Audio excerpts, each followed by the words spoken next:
새벽 기도 때는 이를 안 벗고 하는데 이 좀 장기가 되면 별로 그렇게 좋지가 않습니다. 이해를 해 주시기 바랍니다. 시편은 우리 성경 중에서 가장 긴 절을 가지고 있습니다. 옛날에 이 초창기에는 한동안은 이 시편 119편이 좀 불편했습니다. 왜냐하면 길잖아요. 빨리 일독을 해 간다고 부지런히 한독 이렇게 지나가는 넘어가는데 119편에 오면 우리 그런데 다른 절들은 짧잖아요. 대차적으로 시편이 짤막짤막 금세 이렇게 한 편 한 편 넘어가는데 119편에 가면 안 넘어가는 겁니다. 그래서 상당히 좀 불편했는데 어느 때부터 시편 119편이 그렇게 좋을 수가 없어요. 하나님의 법에 대해서 끊임없이 하나님의 율례와 법도에 대해서 계속 말씀하잖아요.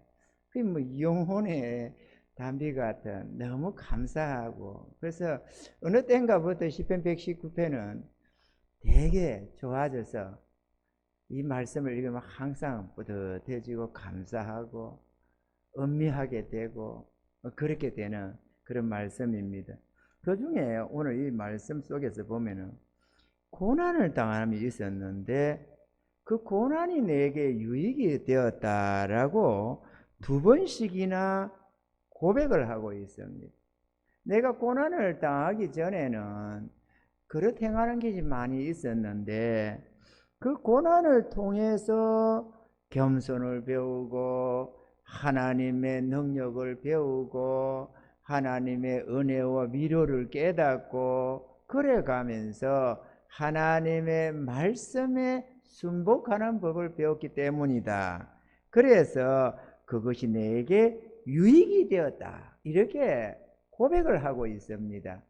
우리는 오늘 이 본문을 통해서 축복의 겉모습이다라는 주제로 한번 살펴보고자 합니다.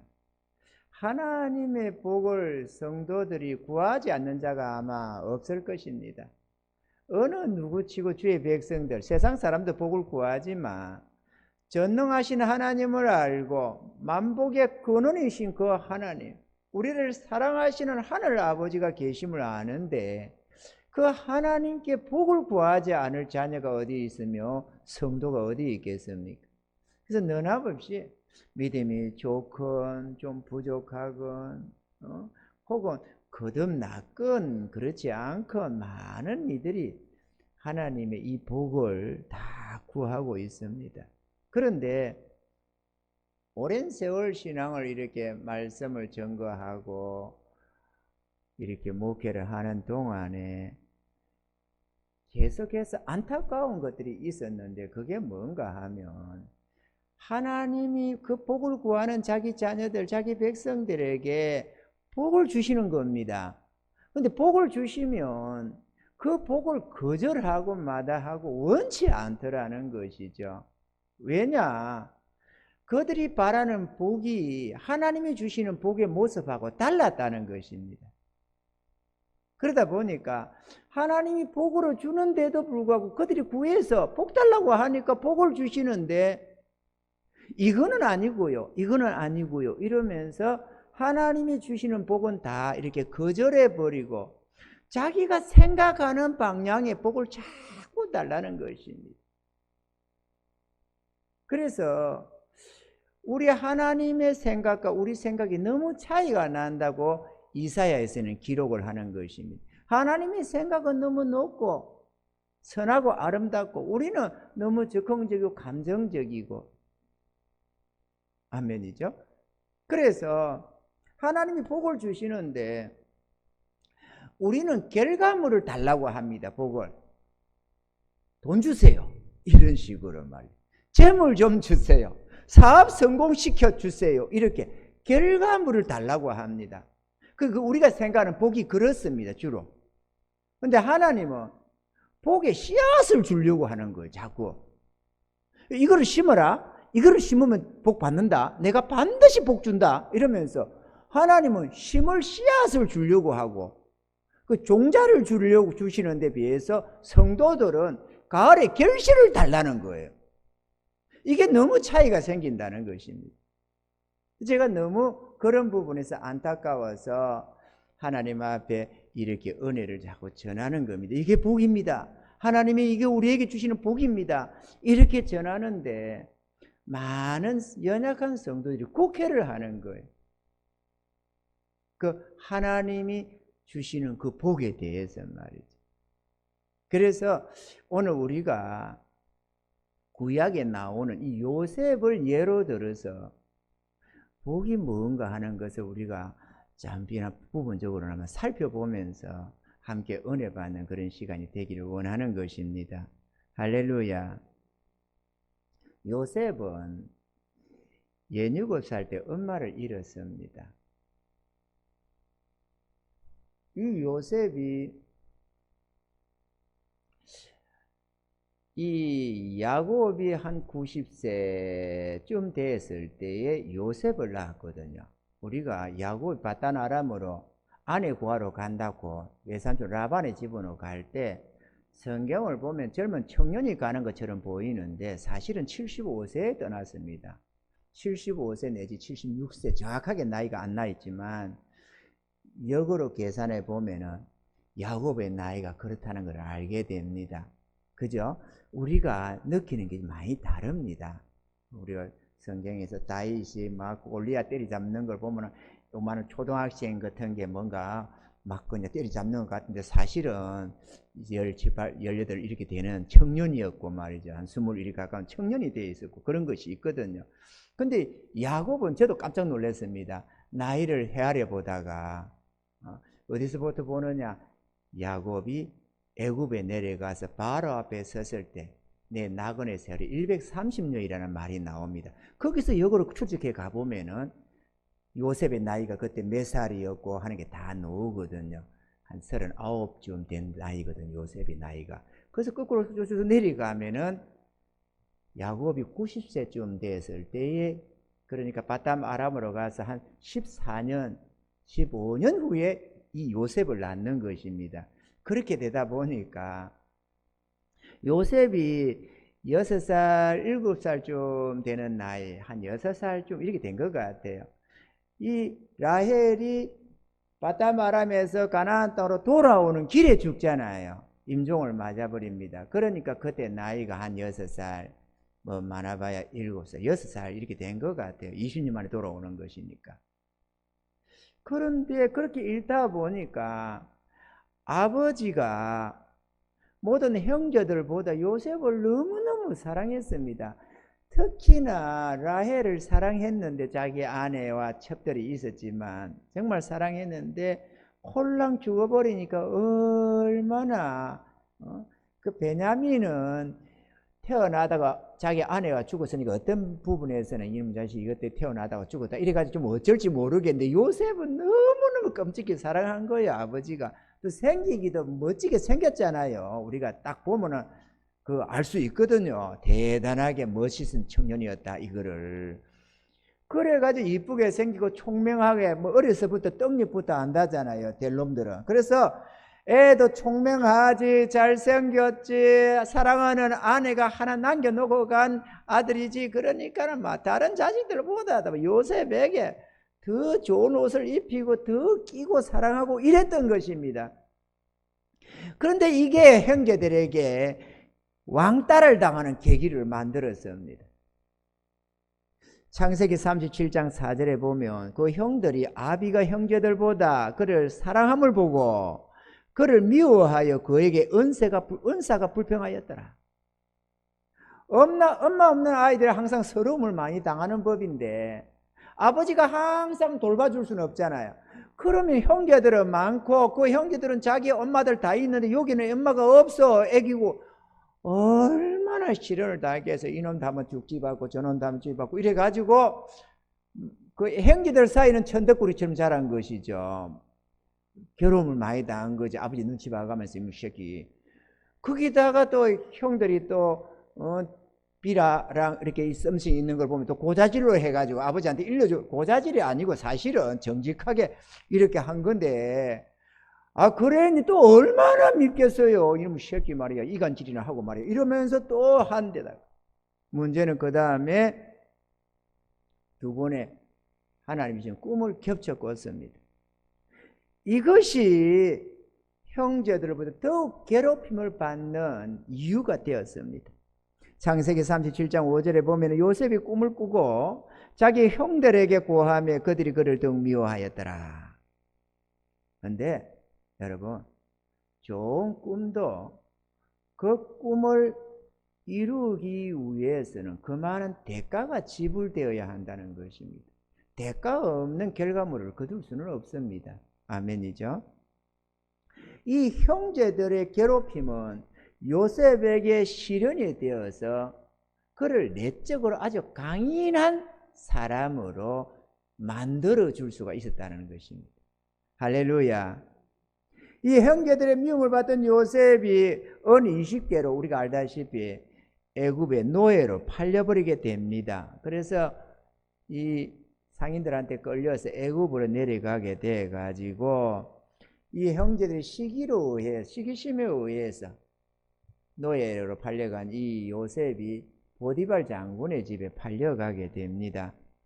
생전 처음 하는 노예 생활 아니겠어요? 아버지의 지극한 사랑을 받고 보살핌을 받고 금지 옥엽으로 그렇게 크고 있었는데 한 번도 안 해본 이 노예 생활, 이 끔찍한 이 생활을 이제 하게 되었습니다.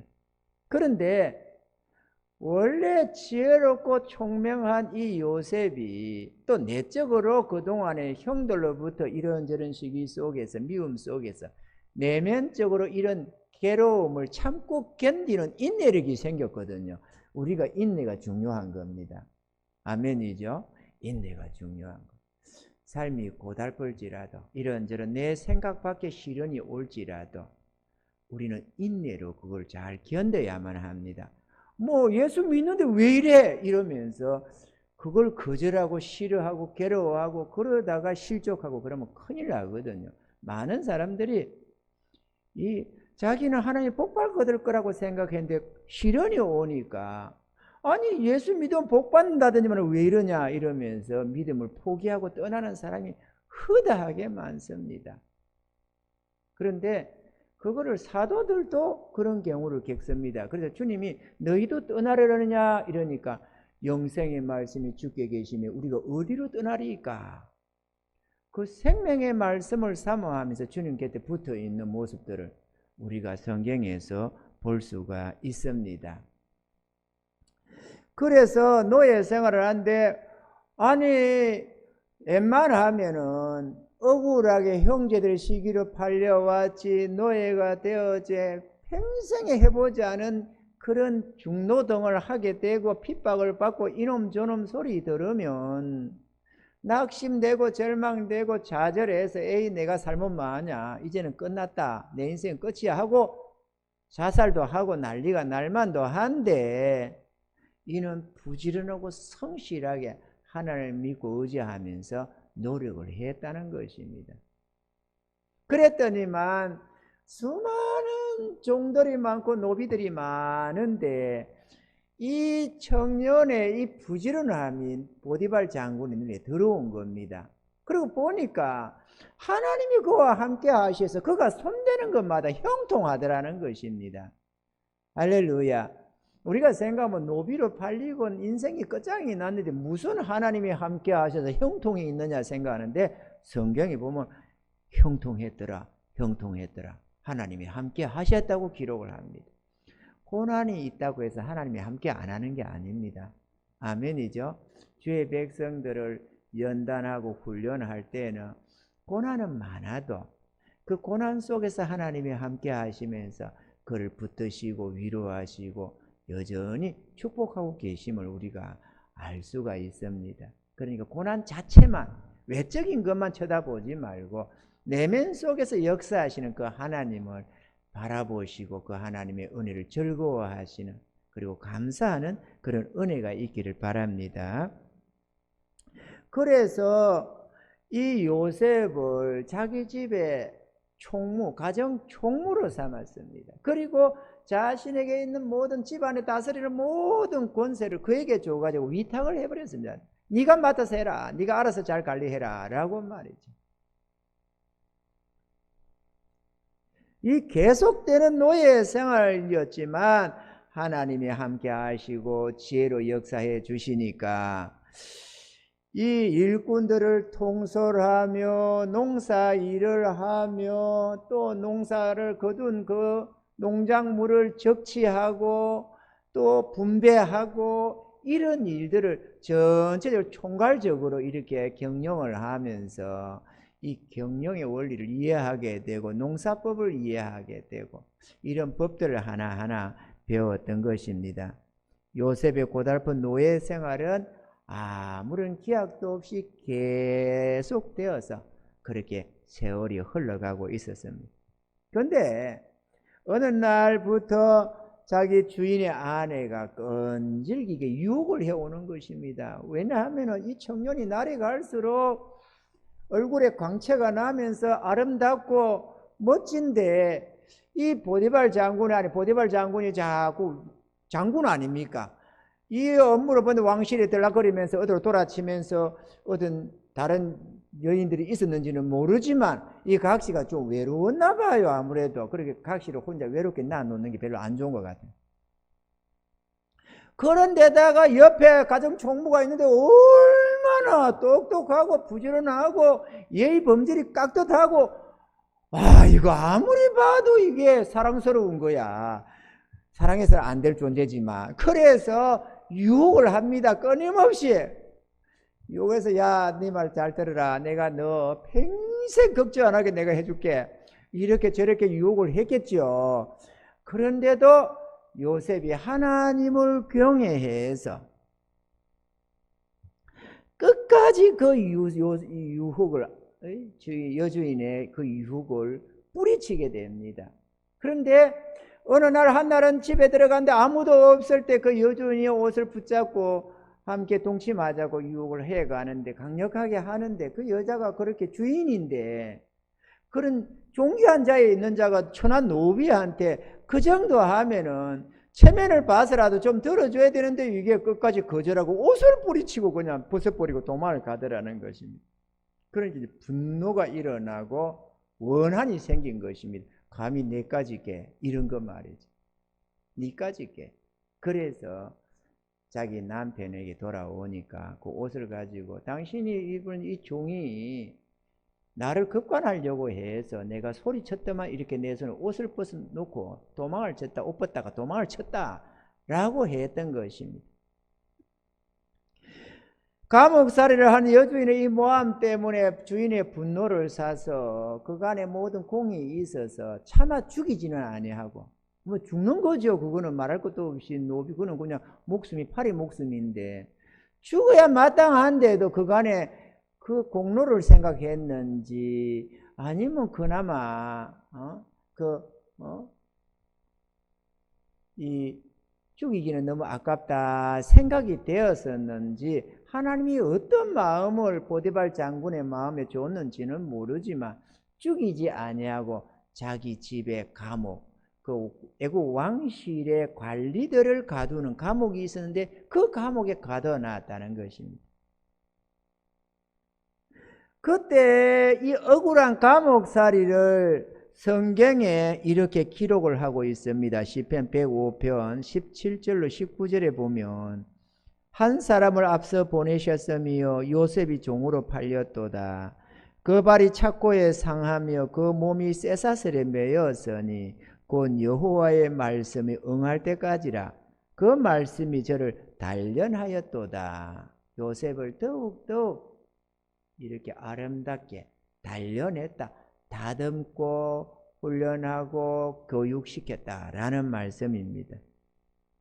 이 억울한 감옥살이에 나는 억울하다고 여주인이 나를 유혹을 해서 내가 이렇게 됐노라고 떠벌렸으면은 더 큰 일이 사달이 났을 텐데 하나님을 경외한 이 요셉은 묵묵하게 그 억울함을 참고 그대로 넘겼습니다. 이게 참 중요한 것 같아요. 하나님은 원수를 스스로 갚으려고 하지 말고 하나님의 손에 맡기라. 원수 갚는 것이 내게 있다라고 말씀을 하셨습니다. 할렐루야. 제가 옛날에 얼마 전에 말했죠. 우리 아들 뺨 때리고 들어차서 구토하고 난리가 났었던 거. 하나님, 내가 분노가 일어나서 못 견디겠으니까 그 여자분 석 달만 내 눈에 띄지 않게 해주세요. 기도했다고. 그리고 하나님이 갚아주세요. 나는 갚지 않겠습니다. 근데 하나님이 꼭 기억해 주시고 이 억울함을 갚아주세요. 내가 그렇게 했거든요. 모르겠습니다. 하나님이 어떻게 갚았는지. 그 다음에는 용서해 달라고 생각 안 했어요. 한 번도 안 구했습니다. 뭐지, 우리 하나님이 어떻게 갚아줄지 어쩔지 모르겠어요.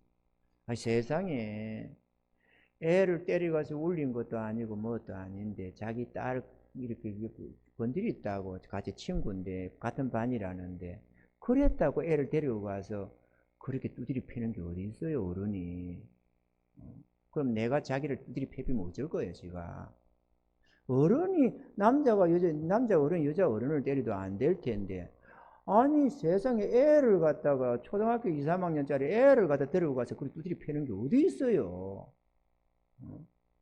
만약에 내가 안 따라갔으면 어쩔 뻔했냐고. 와, 얼마나 분노가 일어나는지 애가 구토를 하고 난리가 나는 거 보면서. 근데 초창기라서 그렇고 어쨌거나 우리는 원수를 직접 갚으면 안 됩니다. 억울해도 분해도 하나님 손에 맡기고 은혜를 구하면 하나님께서 우리 영혼도 살리시고 또 때가 되면 위로 주시고 축복하시고 모든 것을 하나님께서 갚아주십니다. 할렐루야. 다윗이 사울에게 그렇게 쫓기고 그를 위해서 한 모든 것들을 원수를 갚듯이 그를 죽이려고 그렇게 쫓아다녀도 직접 원수를 안 갚으니까 하나님이 갚아주시잖아요. 아멘이죠? 우리 하나님 판단과 심판은 하나님의 권한이라서 우리들을 직접 갚으라고 안 합니다. 억울한 일이 당해도 이런 우리 믿음의 선진들의 이 믿음들을 본받으셔서 꼭 참고 용서를 다 해버리시기 바랍니다. 우리 안에서는 용서해버려야 됩니다. 아멘이죠? 우리 안에서는 용서해야 된다. 어떤 억울함을 당해도. 그래야 우리의 영이 안 죽습니다. 그런데 이 감옥살이가 요셉의 그 하나님 주신 꿈을 이루는 중요한 두 가지를 이루어내게 했습니다. 첫째, 애국 왕실의 법도를 배우게 했습니다. 여러분, 어느 왕실이나 왕과 신하를 대하는 법도가 있기 마련입니다. 아멘이죠? 그곳은 범죄한 왕실의 관리들이 들어오는 감옥인지라 그곳에서 있다 보니까 그 감옥을 관리하는 그 사람의 간수장이의 총애를 받아가지고 이 오는 고관 대작들을 이렇게 돌아보게끔 관리하게끔 요셉에게 맡겼다는 거죠. 핫바리들이 아니고 하나님이 은혜를 주시고 그 총명함이 보여지고 또 그 집에 안에 있다 보니까 평소에 가장 총무로 활약하면서 어떻게 지혜롭게 총명하는 걸 봐왔겠지요. 그래서 이놈이 한번 실수를 제가 흑심을 품었다 그랬나, 젊은 놈이 젊다 보니까 그랬나 이렇게 생각했는지도 모르죠. 어쨌거나 은혜를 베풀어서 그렇게 갇혀서 착고에 처해 있는 차원만이 아니라 이렇게 높은 관리들을 대하도록. 왜냐하면 이 간수장도 그들을 함부로 못하는 것은 예를 들어서 우리나라 영의정이니 좌의정이니 판선이 이조 판선이 이런 분이 들어왔는데 그들을 죄인 취급했다가 지 목 날아가는 수가 있잖아요. 껄빨이 그들이 더 높은데. 그러니까 재수라도 왕에게 재수지 자기들은 조심을 해야 되는 게 언제나 잘못하면 큰일 나니까. 그래서 요셉을 붙여가지고 네가 좀 잘 돌봐드려라 이렇게 했던 거죠.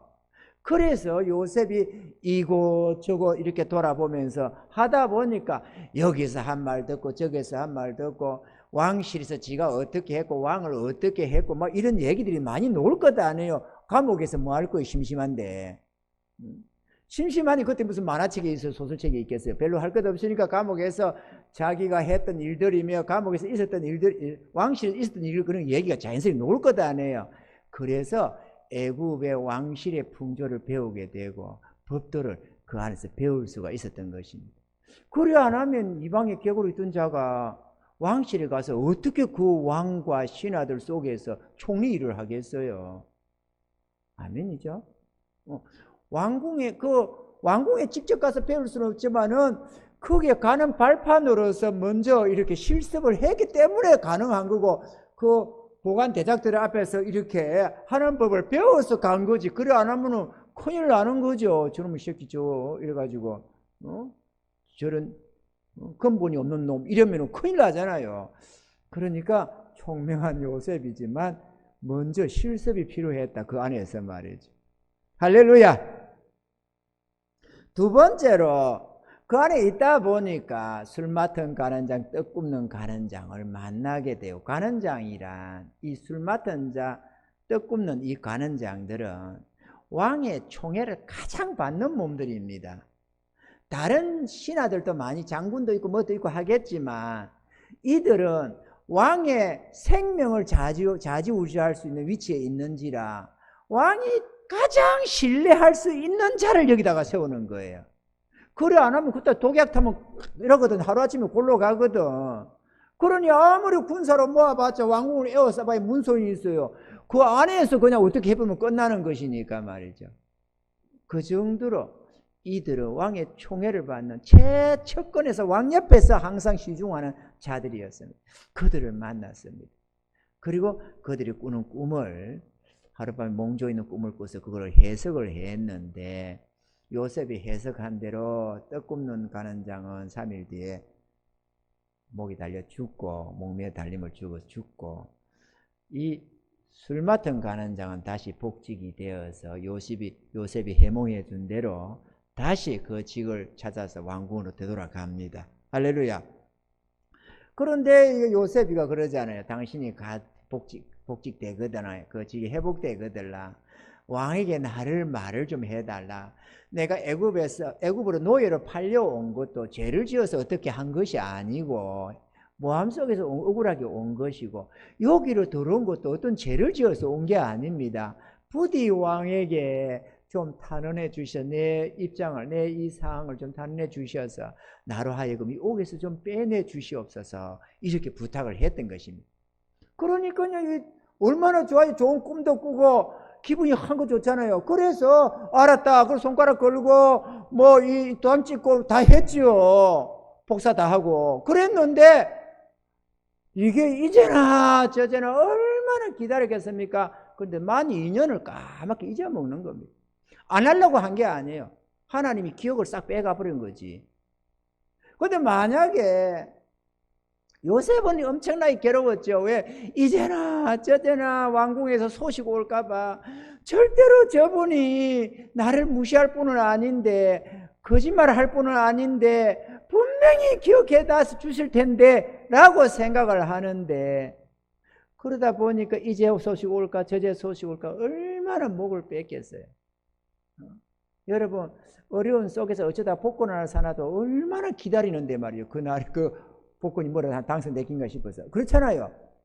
누가 어려울 때 누가 빚 주는 거 좀 받으려고 해도 그걸 이제 받을까 저제 받을까 얼마나 목을 빼는 법인데 이거는 내가 평생 썩느냐 안 썩느냐 또 설령 거기서 벗어나 봤자 다시 노예로 들어가는 것도 아니에요. 왕이 사면해 줘야만 다시 아버지 집으로 돌아갈 수가 있지. 그러니 얼마나 기다렸겠어요. 거기에다가 내 유일한 희망이고 생명줄인데 그게 얼마나 기다렸겠어요. 그게 실현이 됐다는 거죠. 아까 성경에 시편에 기록된 것처럼 말이죠. 얼마나 노력을 하고 착고에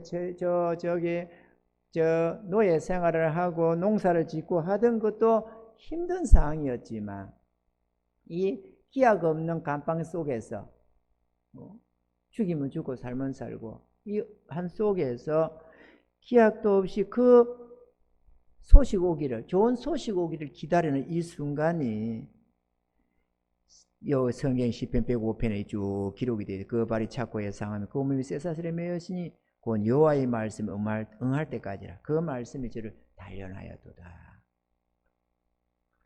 하나님이 꿈은 주셔서 그 꿈은 이루어질까 어쩔까 너무도 막연해지고 자기 상황은 더욱더욱 처참해서 그나마 희망 하나 그렸더니만 그것도 사라져버린 것 같고 2년의 세월이 흘렀더라는 것입니다.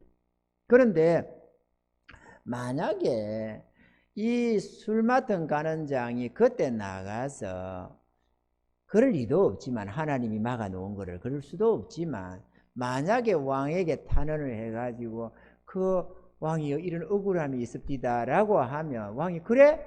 알았어, 그 풀어서 방면해라 이래버리면 이 애굽의 총리 대신의 꿈은 싹 사라지는 겁니다. 왜냐하면 한 달하면 아버지 집으로 뛰어갈 테니까. 그러면 집안도 풍지박산 났겠죠. 죽었다고 짐승에 뜯겨 죽었다고 생각했는데 살아와가지고는 형들이 나를 노예로 팔아가지고 지금까지 애굽에서 노예생활 하다 왔다 그러면은 아버지가 그 형들을 가만두겠느냐고. 19세기 말이 아니고 그냥 12지판이 뭐니 할 것도 없이 그냥 풍지박산이 났겠지. 그런데 그러고 나면 무슨 재주로 총리 대신의 꿈을 이루겠어요. 그러니까 하나님이 꿈을 기억을 상실시켜서 까맣게 잊어버렸다는 그 중요한 사건은, 지도 중리 사냐고 같이 둘이 하나 잡혀 있다가 하나는 달려 죽고 지는 살았는데도 그거를 2년을 잊어먹었다는 것도 기적 중에 기적입니다. 하나님. 우리가 뭔가를 기대하고 이제나 저제나 바람이 있어서 오래 걸릴지라도 낙심하지 마시기 바랍니다. 하나님의 섭리와 다스리심은 조금도 빈틈이 없습니다. 아멘이죠.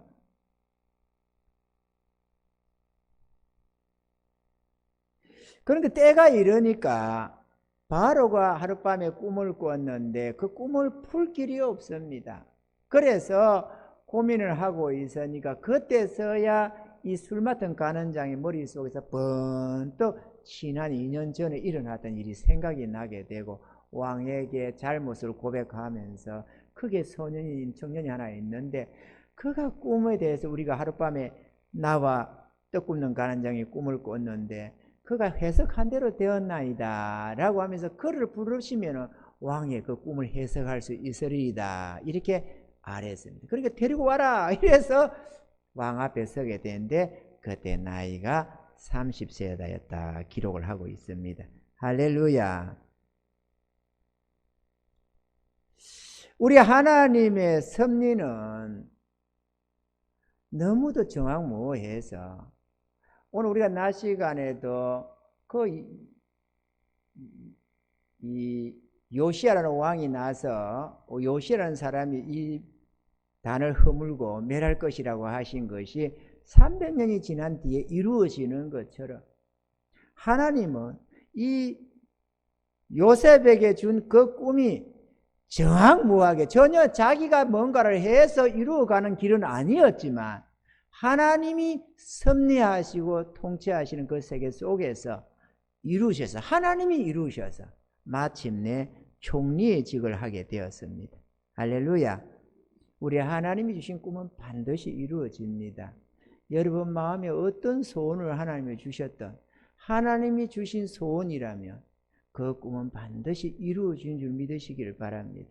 세월이 오래 간다고 낙심하지 마시고 끝까지 믿음으로 인내하시면서 주님의 때를 믿고 바라시기 바랍니다. 할렐루야.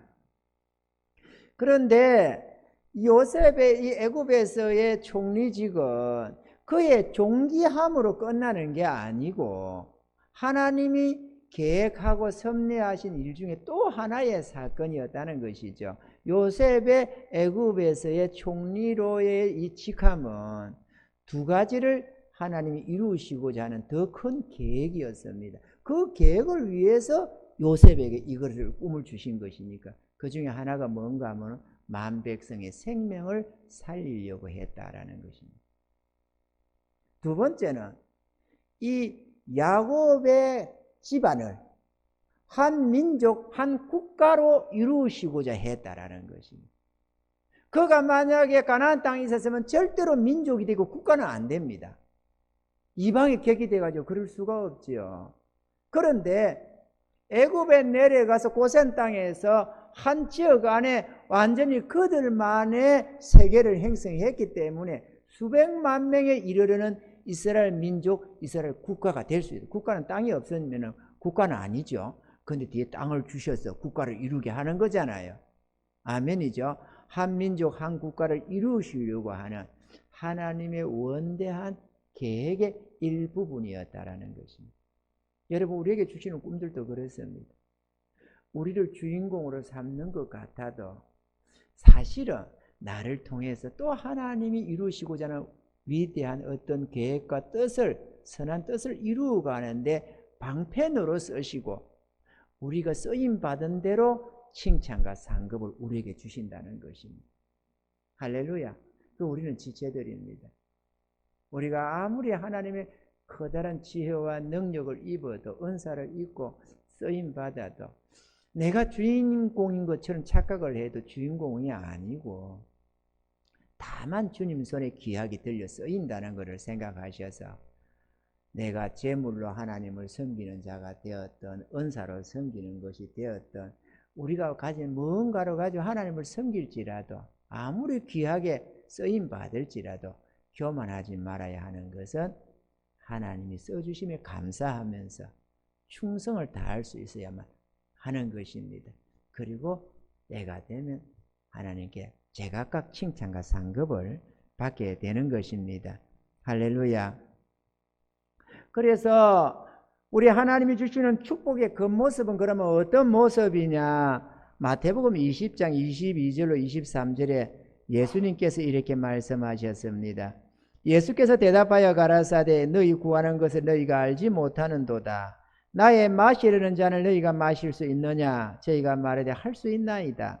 가라사대 너희가 과연 내 잔을 마시려니와 내 좌우편에 앉는 것은 나의 줄 것이 아니라 내 아버지께서 누구를 위하여 예비하셨던지 그들이 얻을 것이니라. 할렐루야. 하나님이 우리들에게 주시는 복은 고난의 쓴 자, 곧 하나님을 위한 헌신과 순종의 모습으로 우리에게 주어진다는 것입니다. 주의 백성들이 왜 복을 구하면서도 정작 하나님이 복을 주시면 그거를 마다할까? 우리에게 주시는 그 모습이 화려한 금은 부하러 오는 게 아니고 고난의 쓴 잔으로 희생과 헌신으로 그의 나라와 그 의를 구하는 행태로 우리에게 주어진다는 것입니다. 아멘이십니까? 우리는 그 하나님이 주시는 그 사명에, 그 일들에 충성하며 헌신하며 하나님께서 그걸로 말미암아 복을 주시는데, 이 땅에서는 존귀케 하시고, 요셉처럼 말이죠, 존귀케 하시고 부요하게 하시고 참으로 아름답게 살찌고 기름지게 하시다가 이 다음에 죽으면 천국 가서 영원한 칭찬과 상급의 존귀 영광을 받아 누리는 것입니다. 아멘이죠. 그게 성공적인 삶입니다. 잠언서 27장 18절에는 무화과 나무를 지키는 자는 그 과실을 먹고 자기 주인을 시종하는 자는 영화를 얻으리라, 그렇게 말씀했습니다. 주님을 위한 섬김이 우리의 영화다. 아멘이죠.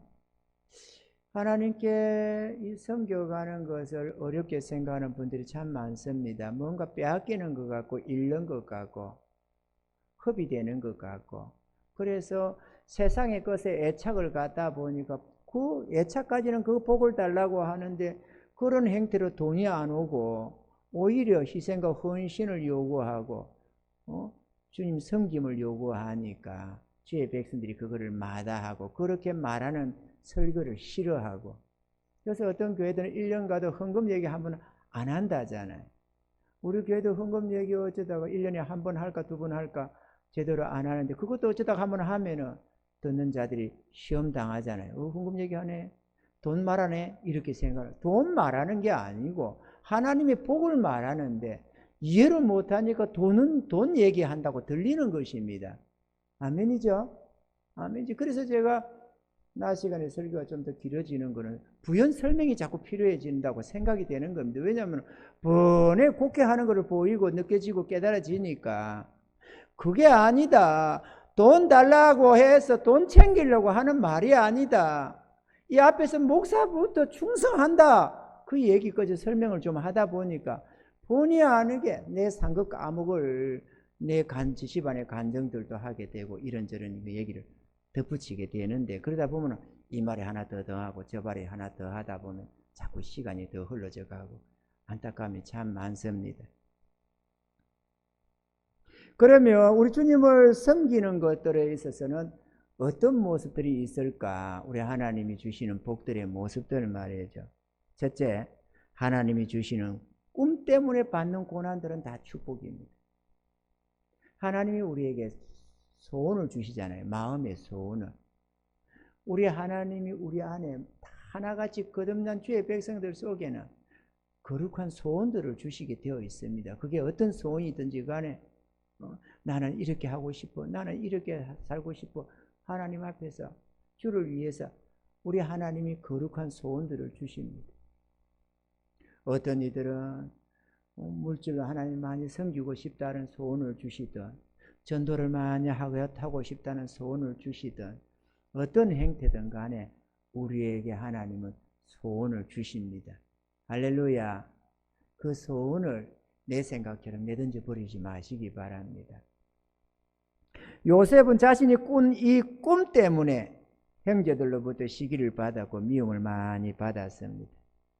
자신을 보여줄 엄마는 죽고 없었기에 무척이나 힘이 들었습니다. 그러나 그 같은 시련들은 요셉을 아버지의 전폭적인 사랑 안에서 어리광만 부리는 그런 연약한 아이로 기른 것이 아니라 그 시련이 있었기에 오히려 요셉을 강건한 청년으로 심령의 강건함을 주어서 애굽의 노예 생활도 능히 감당할 수 있을 만한 그런 힘을 주었다는 것입니다.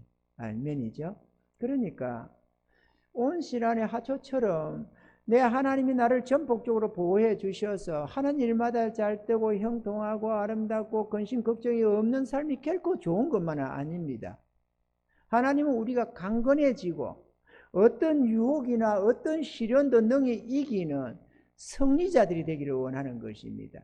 그래서 우리 주의 백성들을 이스라엘이라고 하는 것입니다. 승리자다 이거죠. 패배자가 아니라 승리자. 사단의 유혹도 이기고 마음의 정욕들도 이기고 세상의 갖가지 유혹들도 이기고 이렇게 승리하는 것을 말하는 것입니다. 아멘이죠. 이 노예 생활을 감당했고 또 하나 다른 예를 하나 든다면 모세도 우리가 들어볼 수 있습니다. 성경에 예를 들려면 엄청나게 많습니다만 모세에게도 꿈을 주셨습니다. 그 꿈이 뭐냐? 애굽에서 노예 생활하는 자기 민족을, 자기 형제들을 노예에서 해방시키는 것, 그게 모세가 가진 꿈이었습니다. 그걸 나이 40에 실현하려고 하다가 애굽 백성 하나 치는 바람에, 죽이는 바람에 들통이 나서 미디안 광야로 도망을 가서 참 정말로 힘든 처가살이 40년을 목동생활하면서 보냈습니다. 배운 것도 없고 가난한 자가 목동생활을 하는 거야 천직이네 하고 하겠지만 애굽의 모든 학술을 배우고 무예를 배우고 왕위를 이어받기 위한 모든 이런 것들을 갖춘 존귀한 자가 광야에서 아무것도 아닌 목동생활, 그것도 처가집에 얹혀서 사는 처가살이 하는 목동생활 40년이 어떻겠어요? 얼마나 낙심이 되시면 또 모세가 하나님을 얼마나 경외했습니까? 그렇게 하나님을 경외하고 사랑하는 모세, 하나님이 그 마음속에, 성경은 안 써있지만 하나님이 그에게 꿈을 주셔서, 꿈 주셨습니다 여러분. 다 하나님이 주셔요. 주셨기 때문에 그렇게 견디는 것이, 꿈 안 주면 다 실족해버립니다. 꿈을 주셔서 위대한 민족 해방이라고 하는 꿈을 주셔서 그렇게 시작을 했다가 쫓겨서 자기 목숨 하나 부지해서 미디안 광야에 40년 생활, 얼마나 시련이 됐을까 하면 상상을 해보면 기가 찹니다 여러분. 꿈 없는 사람이 광야 40년에서 그냥 목동생활도 할 만한 거지 뭐, 이룰 수 있을지 모르지만 꿈이 위대하면 그 꿈이 그를 실현을 합니다. 이게 엄청나게 저는 힘들었겠다 생각을 합니다. 그런 시련이 있었기에 세상에서 가장 온유한 자가 될 수 있었고, 나중에 하나님이 그에게 맡기셔서 이스라엘 민족을 이끌어내서 가나안 땅으로 가는 40년 광야 생활 속에서도 끊임없이 거역하며 대적해 오는 이스라엘 백성들, 자기 형제들을 품고 가나안 땅으로 끝까지 이끌어 드릴 수 있었다는 것입니다. 물론 가나안 땅을, 요단강을 건너가는 것은 여호수아가 했지만 바로 그 앞에까지는 모세가 했지 않겠어요? 아멘이죠. 그래서 지면에서 가장 온유한 자다, 우리 하나님이 그렇게 말씀하신 것입니다. 그렇게 뻥끗하면 돌을 들어서 쳐서 죽이려고 달려드는 그 무리들을 향해서 분노하지 않고 끝까지 인내하며 용서하며, 그들을 하나님이 심판하고 멸하려고 하면 그 앞에 막아서서 하나님 용서해달라고, 그렇게 하지 말아달라고 40일씩 금식하면서 그렇게 기도할 수 있는 지도자가 그 40년 광야에서 시련을 통해서 완성이 되었더라는 것입니다. 하나님이 쓰시는 위대한 일꾼들은 이렇게 생각도 안 한 방법으로, 꿈을 주시고는 생각도 안 한 방법으로 하나님이 시련을 가하고 훈련을 시키십니다. 할렐루야. 두 번째로, 우리 하나님이 우리에게 주시는 이 축복의 겉모습, 축복이 어떤 모습이 있느냐, 하나님의 말씀을 지키다가 받는 고난입니다. 그게 축복입니다. 우리에게 주신 꿈 때문에 그 꿈을 이루려다가 받는 고난이 하나님이 주시는 축복이라면, 이 하나님의 말씀, 하나님의 계명, 하나님의 뜻을 지키려다가, 이루려다가 당하는 고난들이 있다면 그건 다 하나같이 축복이다라는 것입니다. 요셉은 하나님을 경외하며 주의 말씀을 따랐습니다. 그렇기 때문에 피 끓는 젊은 나이였지만 여주인의 그 끈질긴 유혹을 하나님을 생각하면서 거절했다고 성경에는 기록을 하고 있습니다. 이거는 악이다라고 말이죠. 그런데 하나님의 말씀에 따른 그의 어려운 그 행동으로 인해서 모함받아서 억울하게도 감옥 생활을 하게 되었습니다. 그렇지만 이로 인해서 왕실로 들어가는 길이 열려졌고 총리 대신에 꿈이 이루어질 수가 있었으니, 하나님의 어려운 말씀, 하나님의 선한 뜻을 따라가는 것은 언제나 복이 된다는 것입니다. 우리가 신앙생활을 하다 보면 믿음을 지키려다가 고난을 당하는 경우가 많이 있습니다. 믿음을 지키려다가 직장을 잃어버릴 수 있고, 믿음을 지키려다가 사업이 망할 수도 있고, 우리의 신앙을 지키려다가 당하는 괴로움을 많이 당할 수가 있습니다. 이번 참에도 코로나 때문에 정부가 이유 없이 기독교를 탄압하고 예배를 못 드리게 하고, 있을 수 없는, 아주 공산주의 사회에서는 있을 법한, 세계적으로도 없는 일을 우리나라에서 저질렀습니다. 세계 속에 없는 것입니다. 저 공산주의, 북한이나 중국 땅에 있는 거지만 여기는 민주주의 사회는 없는 것들이. 그런데 이 속에서도 감옥 갈 각오하고 교회 문 닫힐 각오하고 싸운 자들이 있습니다. 하나님 앞에 예배는 드린다. 그래서 고발을 당하고 벌금이 나오고 별의별 괴로움을 많이 받고, 또 수많은 사람들이 그런 교회에 이 언론이 앞잡이 노릇해가지고 온갖 거짓으로 그냥 모함을 하고, 교회 때문에 코로나가 퍼져나가는 것처럼 그렇게 퍼뜨리고 온갖 악을 다 도모했습니다. 공평하지 못하도록. 정부의 사주를 받은 저것들이 가는 말이에요. 저는 그래서 뉴스를 잘 안 봅니다. 이제는 신뢰할 수가 없어가지고 어떻게나 악을 행하는 것들이 돼가지고 이기적이 가지고. OECD 여러 국가 중에서 우리나라가 언론이 핫발입니다. 그래서 우리나라 평가가 언론을 믿느냐? 안 믿는다. 아주 톱에 해당됩니다. 우리나라가. 얼마나 엉터리 같은 짓거리를 하고 있는지 말이죠.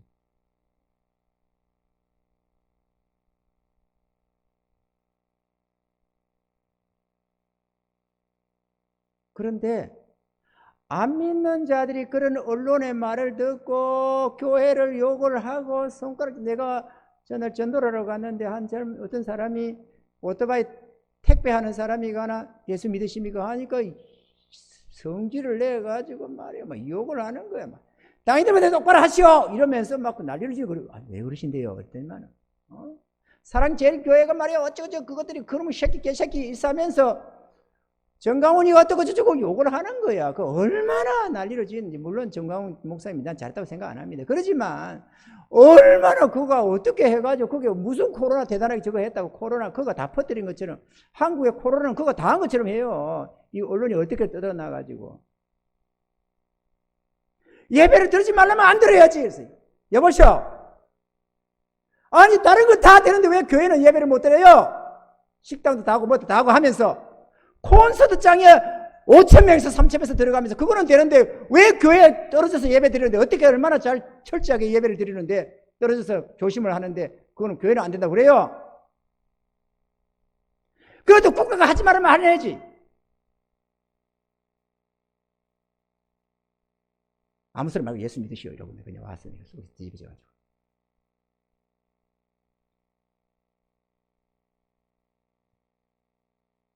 그런데 문제는 안 믿는 사람이 그런 것까지는 이해를 하는데 믿는다고 하는 교회들도 손가락질 하는 거예요. 정부가 문 닫힐 거면 닫히지 왜 여느냐 이거예요. 정강훈 목사를 두고 하는 말이 아니고 이것저것에서 여는 교회들을 핍박하는 겁니다. 믿는다고 하는 성도들이 핍박을 하는 거예요. 교회가 저러면 안 되는데 교회가 저러면 안 되는데 안 되기는 뭐라 안 돼요? 하나님 앞에 예배를 드려야지. 정부 섬깁니까? 하나님 섬깁니까? 목숨 걸고 예배를 드리려고 해야지. 그럴 것 같으면 주기철 목사 왜 욕했어? 왜 잘한다고 칭찬했어요? 한국교회가 주기철 목사 주길로 나쁜 놈 하지. 그거는 이 민주주의 사회도 아니고 저 일본 애정의 압박 속에서 조선 총독부 통치 아래에서 목숨을 뺏어가는 그 계약한 법도 없던 그 시절에 그래도 우상 앞에 절 안 하겠다고 하나님 섬기겠다고 예배를 끝까지 지키고 간 거 아닙니까? 그거를 좋게 봐가지고 한국 교회에서 좋게 보면서 왜 하나님 예배 드리는 걸 다 포기를 해요? 그래가지고 1만 교회 이상이 사라져버리고 150만 200만의 성도가 실족과 떨어져 나갔다는 거 아닙니까? 이게 말이 됩니까? 그런데 교회가 욕을 해요. 욕을. 교회가 예배 드린다고. 아니 예배를 드리면 안 되잖아요. 전도를 하면 그런 말을 해요. 나한테 몇몇 사람한테 들었어요. 그 정부가 예배 드리지 말라잖아요. 우리는 온라인 예배 드리고 온라인 예배 하나님 기뻐 안 하십니다. 어떻게든 교회 가서 예배 드려야 됩니다. 아이 그것도 하지 말라면 안 해야죠 목사님. 우리 교회는 안 그래요. 쏙지 마세요 여러분. 그게 진짜 하나님이 원해서 안 드릴까요? 정말 사람을 사랑하는 마음에 이웃을 사랑하는 마음에 안 할까요? 조심하면서 예배는 드리면서 조심해야죠. 그럼 이웃을 사랑해서 안 모인다면 식당도 가지 말고 기독교인들은 식당도 가지 말고 쇼핑집에 가지 말고 백화점도 가지 말고 안 가야지. 직장도 가지 말고 왜 그런 데를 가려요? 사람이 있는데 이웃들한테 해를 가하게. 근데 그런 데를 가면서 왜 예배는 안 드리냐고. 안 그래요? 다른 데는 아니 주의 백성들이 이웃을 너무 사랑해서 혹시나 코로나 전파할까 봐 사람 만나는 걸 꺼려해서 예배를 안 가면 식당도 가지 말고 슈퍼마켓도 가지 말고 극장도 가지 말고 안 가야지. 직장도 사람 많이 모이는 곳에는 안 가야지. 굶어 죽을 각오하고. 그게 이웃 사랑이지. 끝까지 하려면은 왜 예배만 하나님께 드려 예배만 싹 빼먹느냐고. 그거를 어떻게 사랑이라고 생각하느냐고. 공산 사회주의자한테 쏘은 거지. 하나님께 계시받았나요? 예배 드리지 말라고?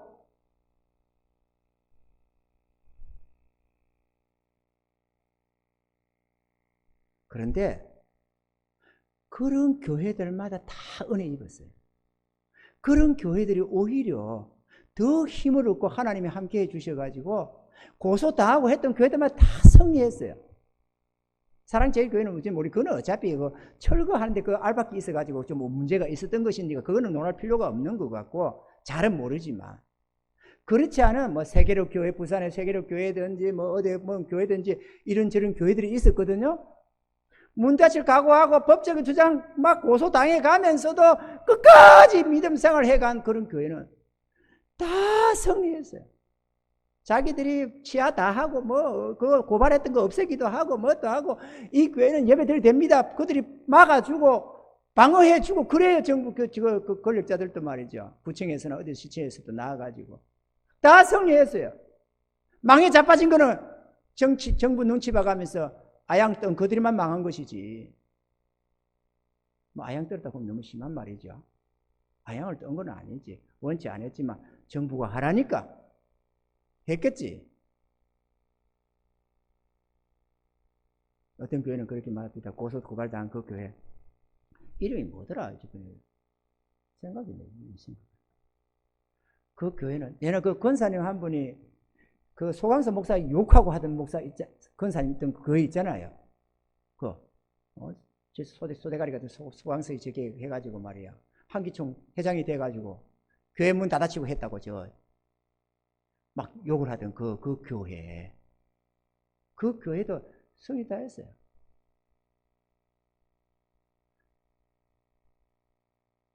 그런데 그 교회 논란이 있습니다.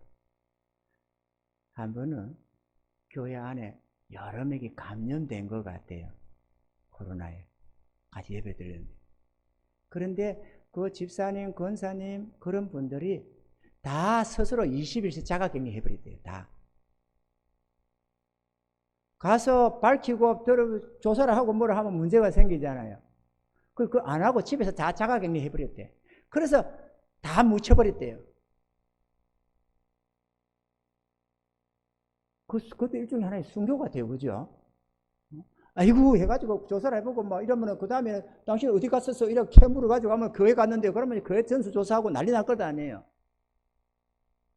근데 그 목사님 하시는 말씀이 교인들이 한 200명 좀 150명 좀 된다겠나 얼마나 된다겠나 숫자가 다 자가격리 해버렸다. 자기 스스로들이 다 스스로 알았어. 그 자가격리 하니까 끝나버리는 거잖아요. 있었어도 조금 이상하다 싶으면 다 격리해버렸다 스스로들이. 그래가지고 무리를 안 일으켰다는 거죠. 교회 안에 더 이상 확산도 안 시켰고 무리도 안 일으켰고.